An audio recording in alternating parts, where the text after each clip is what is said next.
شكرا لصاحب المعالي المهندس حسين إبراهيم الحمادي وزير التربية والتعليم دولة الإمارات العربية المتحدة. صاحب المعالي، أصحاب المعالي، أصحاب السعادة والحضور الكريم، المتحدث الرئيس الآن السيد ألين بريتز، الأستاذ بجامعة ستراسبورغ والمدير العام للأبحاث بوزارة التعليم العالي والمسؤول عن الأبحاث والابتكار في دولة فرنسا.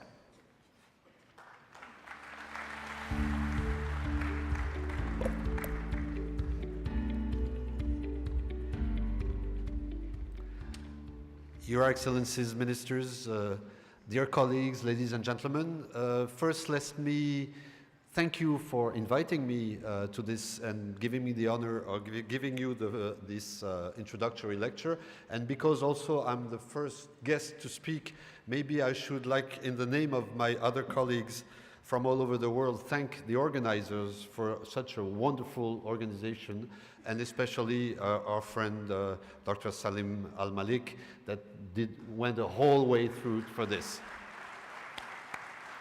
Now, my purpose is clearly, if I can have the first slide, then I'll pass them on, but okay. Can you just switch on the first slide? I can speak without slides, but it will be a little bit more complicated.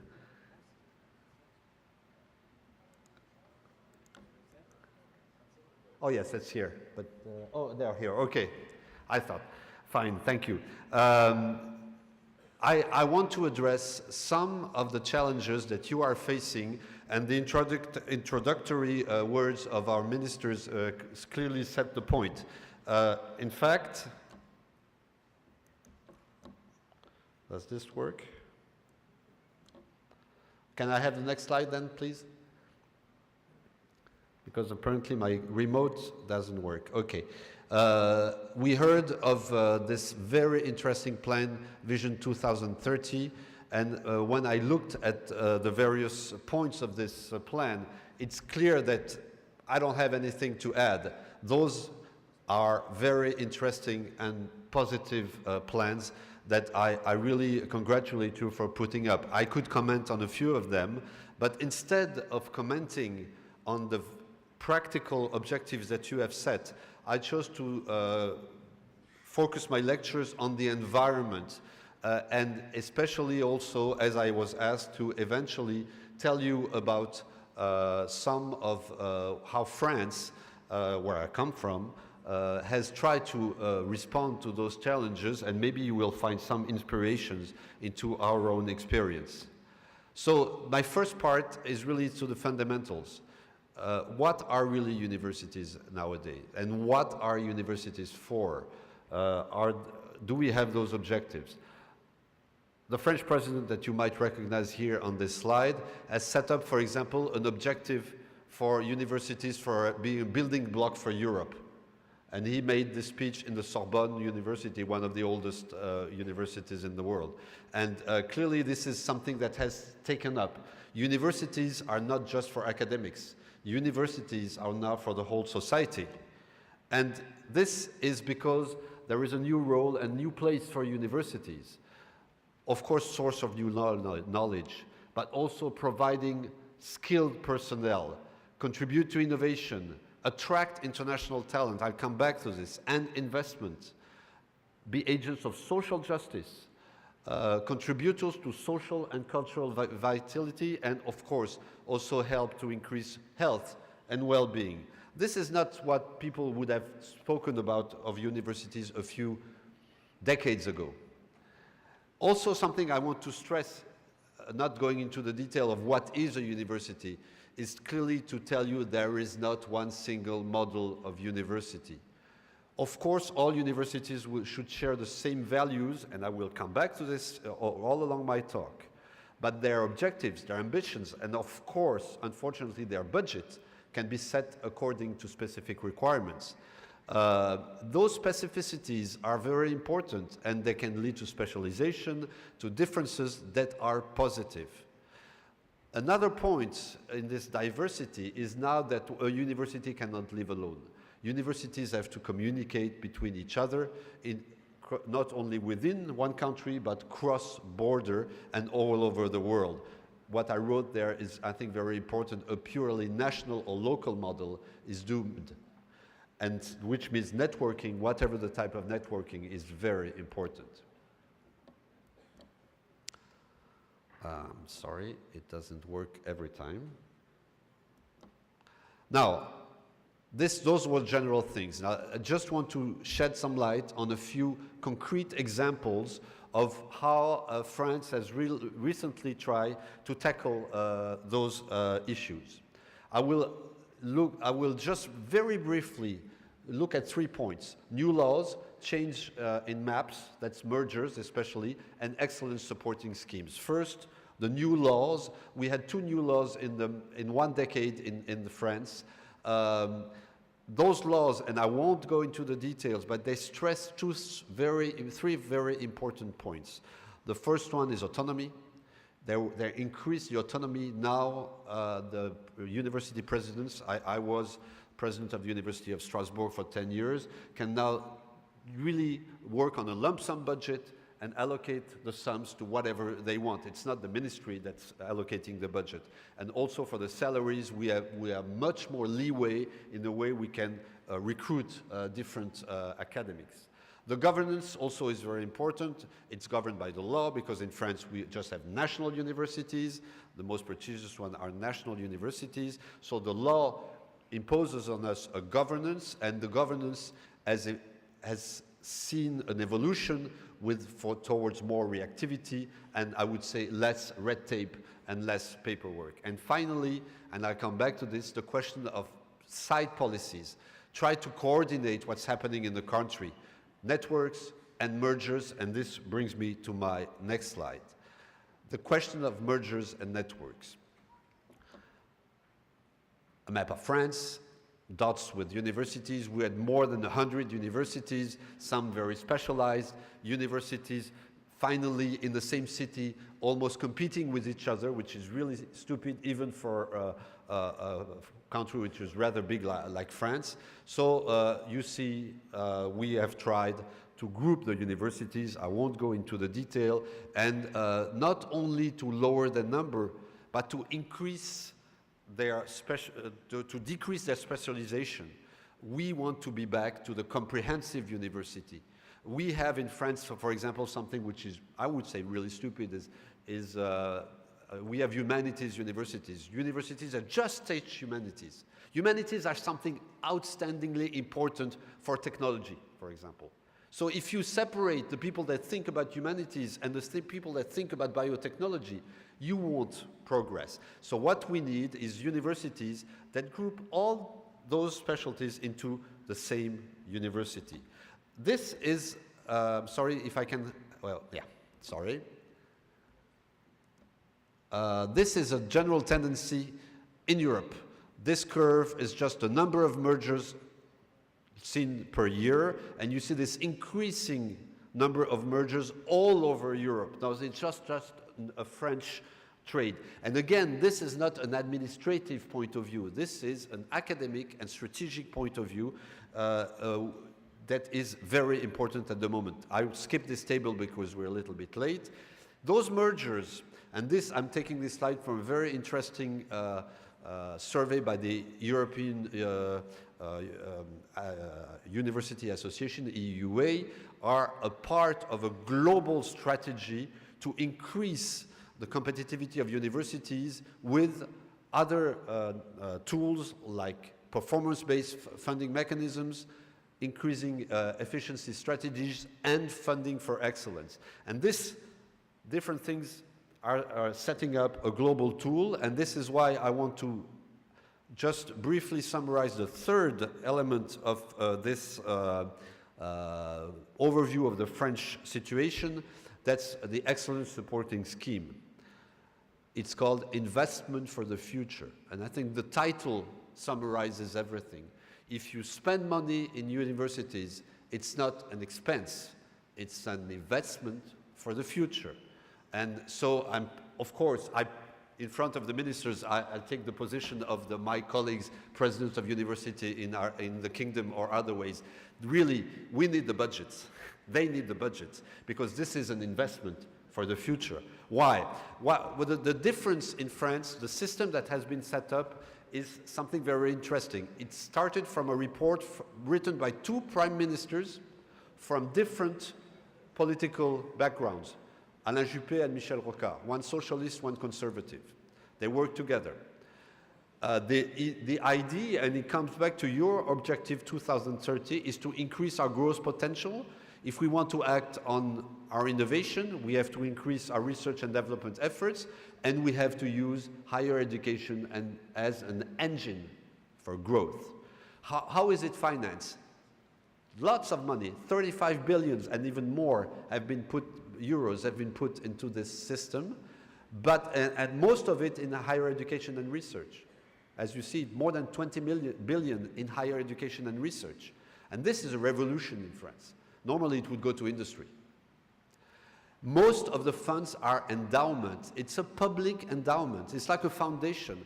The state puts money into the state bank and the university gets the interest, which means they can get money over a very long period. And we need time. The academics need time. And the calls and the money is distributed not by the ministry, but upon the advice of an international jury, and your keynote speaker tomorrow is part of this jury. He can tell you about it. And the government abides to the advice of the international jury. So it's excellence first and nothing else. And this is very important, and I suggest that you might almost imitate this. I will skip those slides because we don't have very much time. Maybe just come to another important element.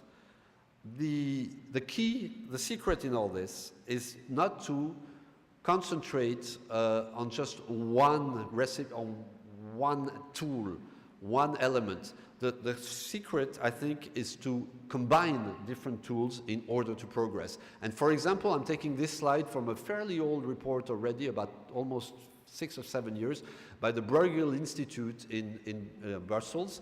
It's a think tank of economists. And they said for Europe, and this is perfectly valid here in the Gulf, how can you increase your performance? And they gave, you have to act simultaneously on 3 factors. Increase funding, that's what I said before. Increase autonomy, because this way you increase the capacity of being competitive, and increase mobility and competition. And those have to come together, and it's a very interesting report. I encourage you to read it if you haven't read it yet. Third part in 4 parts, I encourage you to go to what I call the sustainable university. The sustainable university I see 2 points in sustainable. The first is economic. A university is not an enterprise, but a university has a budget. A university needs to be able to plan. And so the big question is to balance between program funding, finalized funding, and basic funding. And this is really a key issue. We are not here for funding, but without funding we can't do anything. And also the question of academic sustainability. And to be sustainable on the long term, and I was pleased to hear the ministers underline this, basic research is a central paradigm. Without research, universities lose their blood, lose their power. So, and the ministers said it, so I know you agree with this. And this way you can leave place for serendipity. Of course you have plans, you are targeting industries, you are targeting employment, but serendipity, just chance, is something that you have to favor too. And of course the question of long time. You don't get results in universities in 3 years.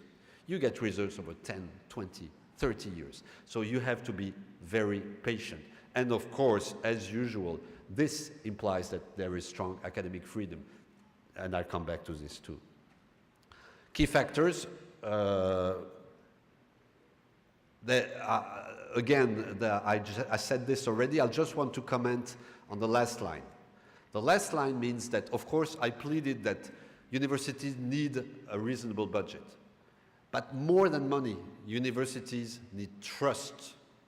They need to be entrusted by the government, and they don't need to be controlled. They need, if each dollar, each real, each franc, each euros is accompanied by trust, it will go a long way.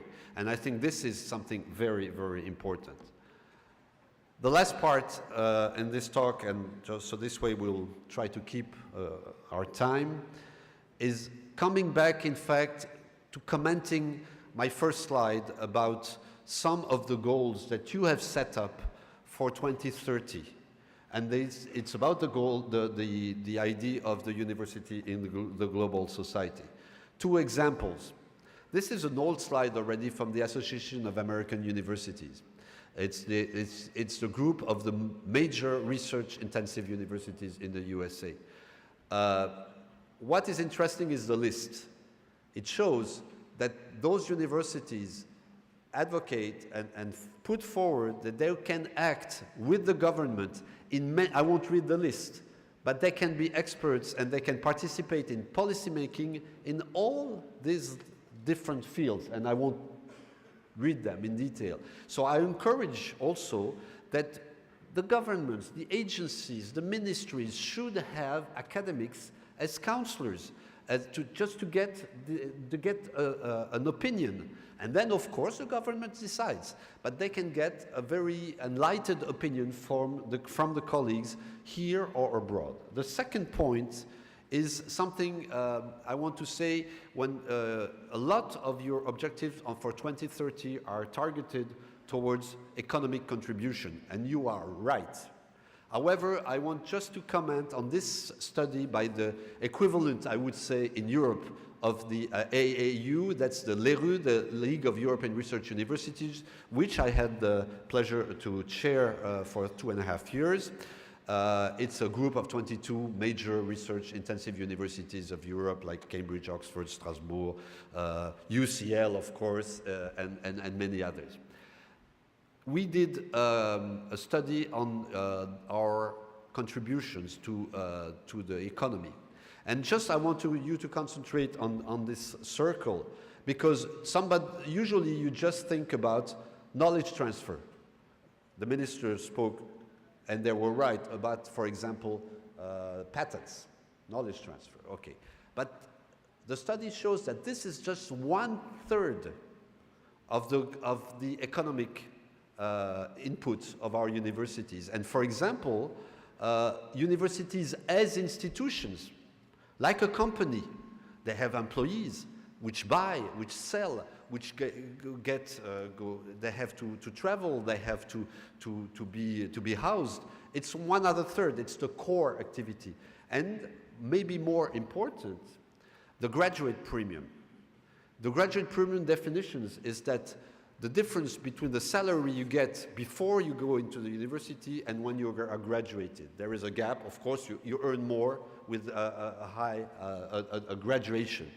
And this is 20% of the added value, of the economic added value is graduate premium. So what I encourage you and also our academic colleagues is not just to look at the economic contribution about the knowledge transfer, but to look at universities as global contributors to the economy, including in those fields which are not evident. And to conclude, coming back to your vision for 2030, a list of maybe thoughts which are a little bit messy, but I think it's important to I wanted to carry this to you. Some fundamentals. Again, diversity of universities. I have said it before, don't fall into the trap of trying to imitate some of the major universities that everybody speaks about. And especially, we can speak about this over coffee later, but rankings are not a fundamental goal. And I can comment on that. Rankings are a consequence of your policy, but not a fundamental goal. Again, you need research, and you need research universities, but you need also to support all the other models of universities. It's like in sports, you need to support all the level of the sport, not just the champions. Otherwise, you dry up all the system. The economical impact, you have to convince the academics that it's important, but you also have to be convinced, I'm speaking to the decision makers, that it's only a part of the activity of a university. And again, but this, I think you signed up on it, a country needs ambitious policies in order to make universities a national asset. And I already, this is a summary because I already spoke about it. I think the more you have science counselors, science advisor, the better you are in the general field of all the governance. And trust and autonomy are key ingredients in this complicated cuisine. And this leads to, and this is my final slide, to a part of a dilemma that we have to live with. We know the fundamental values of universities, but we also have pushes, attempts to see universities only as tools to achieve practical goals, economic while strategic. And this is really the dilemma. There is a contradictory effect of just going for knowledge and going for practical goals. I think it's not a dilemma. I think we have to bridge the gap between the two. And it's crucial for this that the role of universities are understood. And then you can promote changes in universities. And the challenge is also for the universities. I'm speaking a lot to the ministers, but the challenge is also for the universities. The universities have to be agile. They have to think forward. They should not refuse their role as agents of the economy. And they have to convince the politicians that they can act in a more modern, in a different way, while keeping their values. And my final word is precisely, while you have to plan for 2030, for 2050, or for eternity, I don't know, you cannot plan everything. And I would say the main role of a university, and the main role not only of the institution university, but the main role of the graduates of the university, is to prepare the country for the unpredictable and for the unknowable. And this is, in fact, what we should do. I thank you very much for your attention.